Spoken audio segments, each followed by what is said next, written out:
Today, we're going to dive into a pretty intense 1982 sermon called Let Us Protect Ourselves. It lays out this really powerful and honestly kind of challenging way of looking at our place in the universe and what freedom is really all about. So let's get into it. So the whole thing kicks off with a question that, let's be real, everyone asks themselves. We all want to be healthy, happy, and successful, right? But the sermon suggests that getting there isn't so simple. It requires a really deep understanding of how we're connected to everything and the power to deal with whatever gets in our way. So here's the roadmap for how we're going to unpack this whole thing. First up, the individual's proper place. Then we'll get into this idea of freedom for the greater good. After that, a new definition of goodness, the mission of something called home church, and finally, the ultimate goal that ties it all together, God's freedom. Okay, so let's jump into our first section, the individual's proper place. This is all about figuring out where you fit in the grand scheme of things. The sermon argues that for the universe to work, every single person has a correct, natural spot they're supposed to be in. And you can see that idea right here. It's like a set of Russian dolls, and you, the individual, are right at the very center. From you, it expands out to your family, your society, your nation, all the way out to the entire cosmos. The key point here is that you're not just floating around randomly, you're the core, and that connection to everything else is what gives your life value. And to really hammer this point home, the sermon uses this wild analogy. Just imagine if your eyes suddenly decided, you know what, I'm done with the face. I think I'll move down to the arm. I mean, that's completely absurd, right? It would lose its entire purpose. Well, the argument is that a person who lives just for themselves, totally disconnected from these bigger circles, is doing something just as unnatural. And the consequence is pretty stark. If you cut yourself off from the whole system, you haven't found freedom. You've lost everything. It's like you just dissolve. Your accomplishments, your life, it all loses its meaning because it's not connected to anything bigger than you. So that idea of connection brings us to our next section, freedom for the greater good. And this is where things get really controversial. Because it basically asks, is our modern idea of total personal freedom actually a good thing? Check out this example. The sermon makes this really counterintuitive point. Think about the most powerful person in a country, like the president. You'd assume they have all the freedom in the world, right? But the text says, no way. They have almost zero personal freedom. Every minute of their day is scheduled, and every decision has to be for the nation, not for themselves.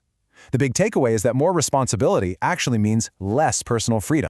So this sets up a huge contrast between two different kinds of freedom. On one side, you've got popular freedom, which is basically just following your impulses, living for me, myself, and I. And on the other side, there's principled freedom, the kind you get from fulfilling your responsibilities and serving the whole.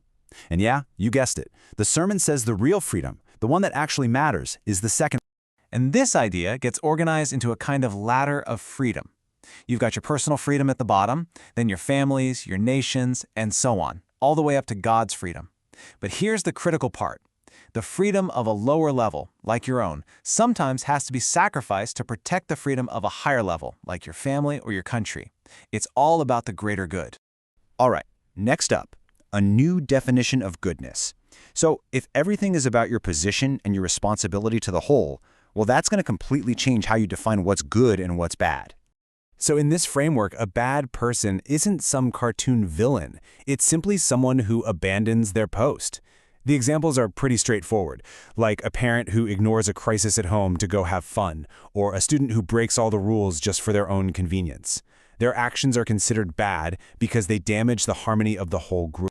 And on the flip side, a good person is just the opposite. It's someone who consistently brings benefits to other people and to the larger group.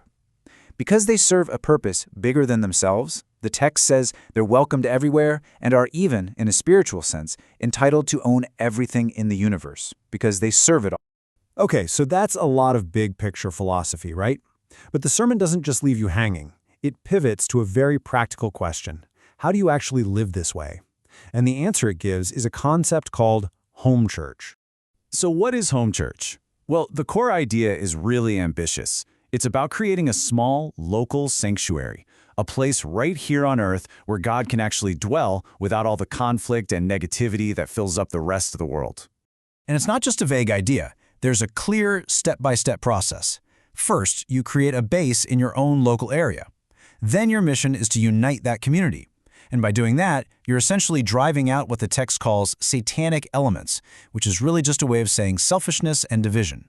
When you achieve that unity, that's what makes it possible for God to come and dwell on earth.